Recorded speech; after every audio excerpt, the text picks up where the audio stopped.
Takže ja vás zdravím pri mojom prvom tutoriále. Počujte, tiež mám vlastne prvom tutoriále. A ako si založiť vlastne privátny server na CBG, ale na hostingu, aby vám to bežalo na nejakej doméne a nie na localhoste.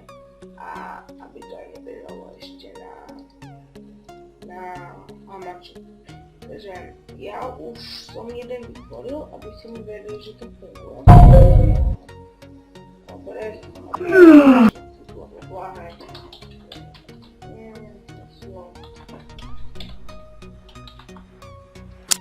Asi. Neviem, samo, čo sa tým snaží na práce a nekúti.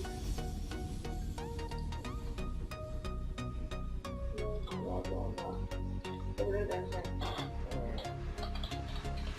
Mani funguje všetkým.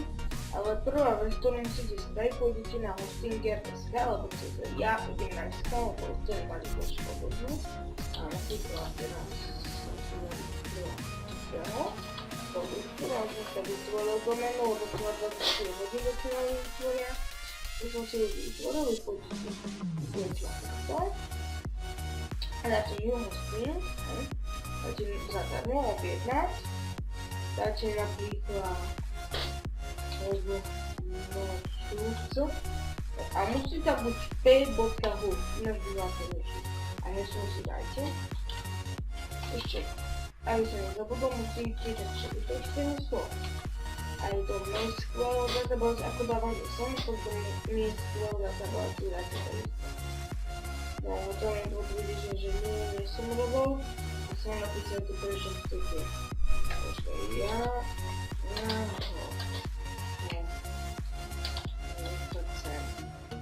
objednať. Nie to, ale nám je to teraz jasné, že nepôjde, lebo ja môžem raz za 24 hodín vytvoriť. Takže keď už to máte vytvorené, tak dobre, takže sem prídete a ste si to vytvorili, tak to prídete, skopírujete, ale ja mám radne, spravte si toto, hej. Ešte vám dám do popisku videa odkaz na private, hej, a že čo si môžete stiahnuť a čo budeme nastavovať. Takže ešte ja vám doporučujem, spravte si to. Dajte si, počkajte si to máte nazad, starý private. Počkajte, fajn, ale dajte nový a dajte textový napríklad dokument a dajte si skoro, hej.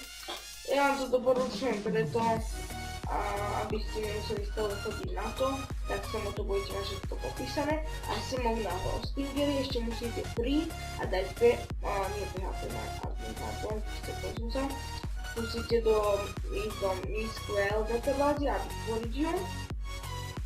Ale bacha, MySQL databáza a MySQL užívateľský meno, to je to isté, inak by ste to nepochopili a sa mi zadajte heslo také ako pri registrácii, keď ste si registrovali účet aj doménu. To musí byť všetko isté, tak vám to nebudú. No možno nabehne, ale je to nikdy nenabehlo, hej. Ja teraz vytvorím, hej, ak to možno napíše, toto je akože to nie je heslo môjho účtu. Idem si to teraz zmeniť a uvidíme sa za chvíľku. Takže som späť, dal som tam práve moje heslo, už si ho videli hore. No a aj tak tento server nebudem používať, to vám chcem dať ukázať, že používam tento. No keď už to máte, tak si to tiež iba takto príďte, skopírujte textový dokument, potom ako ste si tam dali heslo, to aj nenapíšem, to budem z hlavy. A SQL. A toto si tam skopírujte. Tieto 3 vám najviac bude privátne žiať ani nie. No, sama pôjdete teraz do toho, čo ste si stiahli. Počkajte, ja to dám celé nové. Tu má to nejako 102 MB. Maybe SOFO2. Proste. Prekopírujeme si to samo. Ja vám to sem celé ukázať, takže preto to bude dlhšie, ale teda prestrihni potom, že vyhodíme. Takže som si to skopíroval do nejaké složky a dnes začneme od začiatku a pôjdeme do VMCPG. No, Teraz označiť, že to Geralt privátny počkať z domov. Šikne Ctrl plus H. A teraz v tomto textovom dokumente si skopírujete tú vašu. My by sme si dostali na stránku a dajte nahradiť všade. No a keby ste mali YouTube kanál, tak si to tu dajte, ja to tu nevyrdala. Ešte tu na kde elitepvp.com, aj tam si musíte dať svoje. A plus aj GameStage a Lookout, to musíte tiež dať na svoje, inak vám to nešlo. A sem si dajte jazyk, je tu čeština, no sem máte všetky. Slovenčina to ale nie, ale to čeština uložíte, ideme ďalej. Teraz toto override. Sem budete potrebovať toto. To prídete a sem máte zase to U5.ro, tak dajte si celé plusu a nemusíte si to jednačo a dajte takto a nahradíte všetko. A potom tu máte Mixquel, to ste kopírovali, on to robil asi z českého Stinger, ja to robím z slovenský. A sem si dajte na to niečo, ja neviem, ja to toto, no uložíte a jedete ďalej. Teraz index. No, sem si skopírujete zase tú vašu stránku. A ešte semok, napríklad ja vám to ukážem.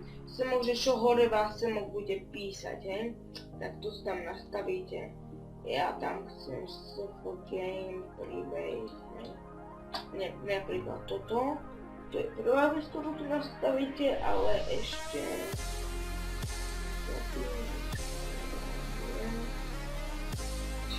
No semok máte ze 100 celú privátne, dáte si teda H, vašu nemusíte zase uložať a dáte video. Už sa vám to nahradilo, uložíte a môžete ísť ďalej. No, Wi-Fi, semok sa dáva tiež, tá vaša aktový IP-na, dáte tiež a dáte, no takže prepáčte za tým. To Wi-Fi je, počkajte, kde si to tu dám, no, semok to dám a semok si, tam budem mať to zase kernel priváte, čiže Ctrl H a dajte nahradiť všude, ok, vložíte a čo budete to robiť.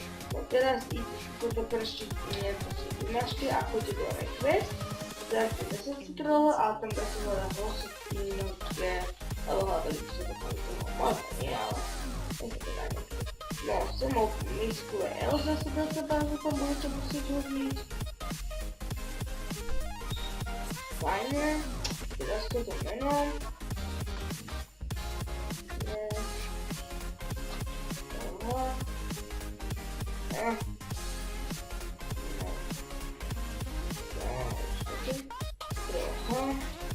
A zase nahradíme všetky.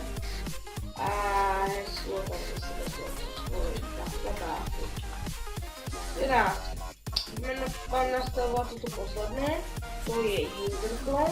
Ako to ani tak netreba nastavovať, ale nastavím a to je, aby nám si mohl ukázal, koľko je zaregistrovaných ľudí. No to počítajú databázy, inak ja mám to skopírovať. Takže som Mixquel databázu si musím skopírovať. Teraz takto. A dáme zase Ctrl H a dáme, že nahradiť všude.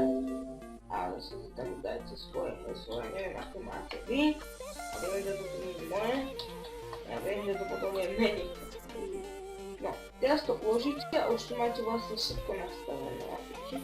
No, a teraz to musíte dať na toto použiť. Môžete použiť Total Commander alebo FileZilla. Ja použijem FileZilla, teraz pôjdete zase na web, dajte databáze a nájdete si tu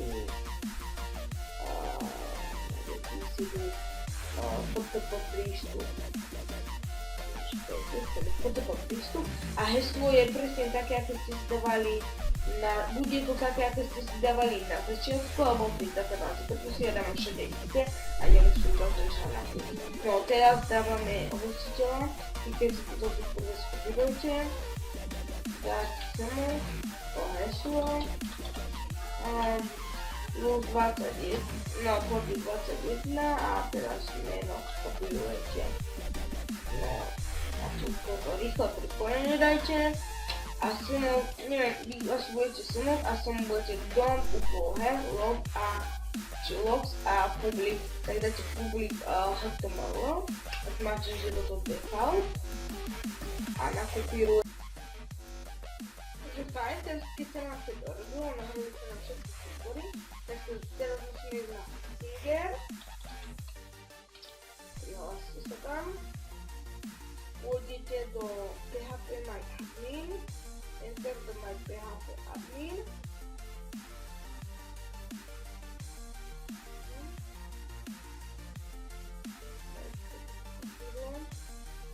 a teraz pôjdete do Import, takže False Files a vyberete si z toho, čo ste stiahli, server files, tak v tej zložke si nájdete, i keď si to preextrahujete na plochu, tak si teraz dáte clang db, toto tam prosto vyberete. Ak neviete čítať, máte slovo a dáte go, teraz to tam nahrá a pridávam to všetko user data, game setting. No a teraz, ak sme to správne nakonfigurovali, čekujem, aby sme sa nahrali.